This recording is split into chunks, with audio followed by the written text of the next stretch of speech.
ابتسام، ماہر نفسیات کا کردار ماڈرن سوسائٹی میں بڑا اہم ہوتا ہے. کسی دور میں یہی کردار ہمارے علماء ادا کرتے تھے اور علماء کے پاس انسان کے روحانی نفسیاتی تمام مسائل کا حل موجود ہوتا تھا.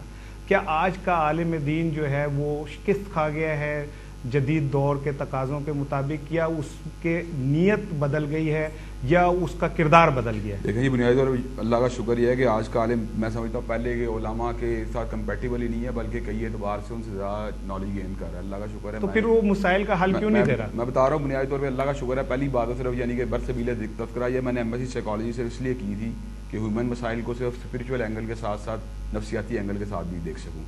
تو اللہ کا شکر ہے آئے دن ہم جیسے کئی سینکڑوں علماء لوگ آتے ہیں مسائل حل کروانے کے لیے.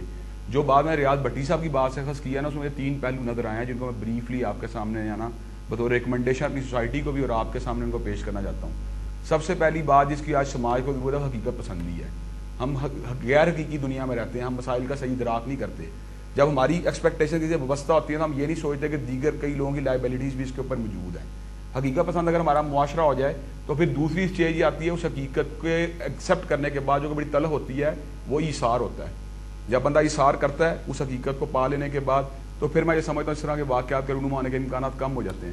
اور آخری بات جسے میں ریکمینڈ کرنا چاہتا ہوں وہ یہ ہے کہ امید جو ہے نا اچھے حالات کی جس کے اوپر دنیا قائم ہے، اس امید کو میں سمجھتا ہوں ہمیں اس سے دستکش نہیں ہونا چاہیے.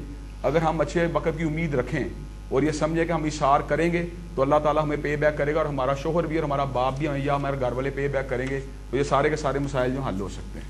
ریاض، پروگرام کے آخری 5 منٹ رہ گئے. بچے تو بہت یاد آتے ہوں گے. بہت زیادہ یاد آتے. سب سے زیادہ یاد کون آتا ہے؟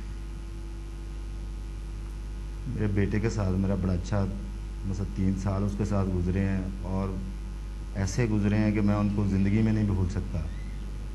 کیونکہ جب میں ڈیوٹی سے آتا تھا تو وہ جب میں یونیفارم چینج کرتا تھا وہ مجھے جوتا لا کے دیتا تھا، بڑا خوش ہوتا تھا. اور اس کی یہ کوشش ہوتی تھی کہ جلدی جلدی ہم باہر جائیں بائک پہ، میرے پاپا مجھے باہر لے کے جائیں.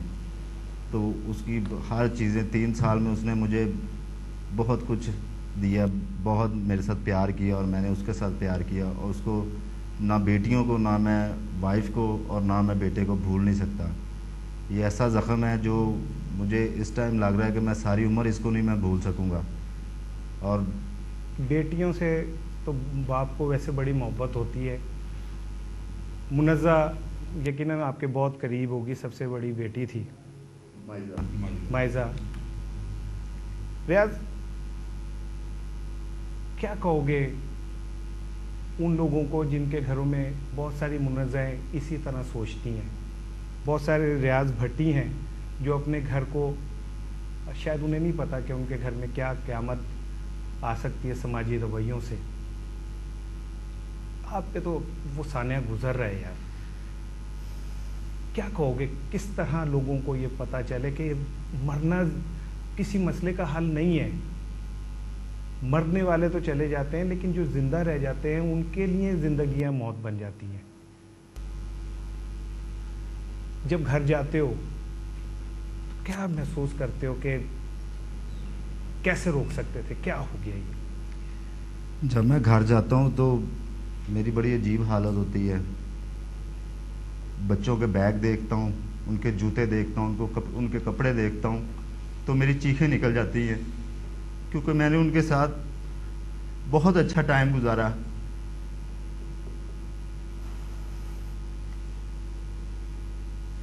میں ان کو زندگی میں نہیں کبھی بھول سکتا، نہ وائف کو بھول سکتا ہوں، نہ بچوں کو بھول سکتا ہوں. ابتسام، میں تو یہ سمجھتا ہوں یہ جو ریاض بھٹی کی جو حالت ہے، یہ شاعر نے جو کہا نا ہے جذب باہمی سے سارے نظام کا ہے قائم نظام سارے. جب محبت کا حال آ جاتا تو میں سمجھتا ہوں اس کے بعد انسان کی پوری زندگی جو ہے دنیا میں ایک جہنم کا دہتا ہوا انگارہ بن جاتی ہے. آج ریاض کو ضرورت ہے اسٹیبلٹی کی، جو کہ میں سمجھتا ہوں پوری کی پوری سوسائٹی کے تمام سیگمنٹس اس کو پرووائڈ کرنی چاہیے. اس کے بھائیوں کو پرووائڈ کرنی چاہیے، اس کے گھر والوں کو پرووائڈ کرنی چاہیے. اور میں ریکمینڈ یہ کروں گا ریاض میں شادی کرنی چاہیے، اور تاکہ تم اس دکھ سے جو نا باہر نکلو اور ریئلسٹک زندگی گزارو. یادوں کے سراب سے نکلنے کے ساتھ ساتھ فیوچر کی جو لائف ہے نا اسے ضرور سنوارنے کی کوشش کرو. اور اب لوگ جو ہیں وہ یہ باتیں کر رہے ہیں، میرے سننے میں آ رہی ہیں کہ جی میں نے دوسری شادی کی ہوئی تھی. دوسری شادی کی وجہ سے جو میری وائف نے یہ قدم اٹھایا ہے، اور یہ میں بتانا چاہتا ہوں کہ ایسا کچھ نہیں تھا. میں اپنی وائف کے ساتھ بہت مخلص تھا اور وہ میرے ساتھ بہت مخلص تھی. ایسی کوئی بات نہیں تھی کہ میں نے دوسری شادی کی ہوئی ہے. ایسا کبھی ہو ہی نہیں سکتا، نہ ہی آنے والے دنوں میں ایسا ہوگا کہ جی میں نے کوئی دوسری شادی پہلے سے کی ہوئی تھی. ناظرین، ریاض کا دکھ ایسا دکھ ہے جو کبھی ختم نہیں ہوگا. آج کے پروگرام کا مقصد صرف یہ تھا کہ کوئی اور ریاض اس طرح کے دکھ کا شکار نہ ہو. خدا را مسائل سے لڑنا سیکھیں.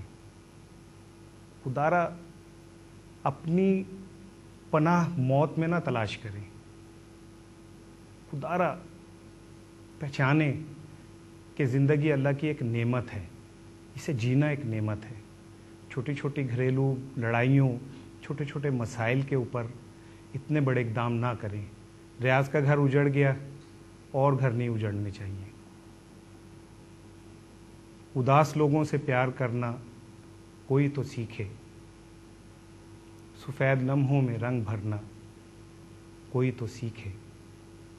کوئی تو آئے خزاں میں پتے اگانے والا. گلوں کی خوشبو کو قید کرنا کوئی تو سیکھے. کوئی دکھائے محبتوں کے سراب مجھ کو. میری نگاہوں سے بات کرنا کوئی تو سیکھے. کوئی تو آئے رتوں کو، کوئی تو آئے نئی رتوں کا پیام لے کر. اندھیری راتوں میں چاند بننا کوئی تو سیکھے. کوئی پیغمبر، کوئی امام زماں ہی آئے. اسیر ذہنوں میں سوچ بھرنا کوئی تو سیکھے. اپنا بہت خیال رکھیے گا. خود زندہ رہیں، اپنے ارد گرد رہنے والوں کو زندگی کا موقع دیں.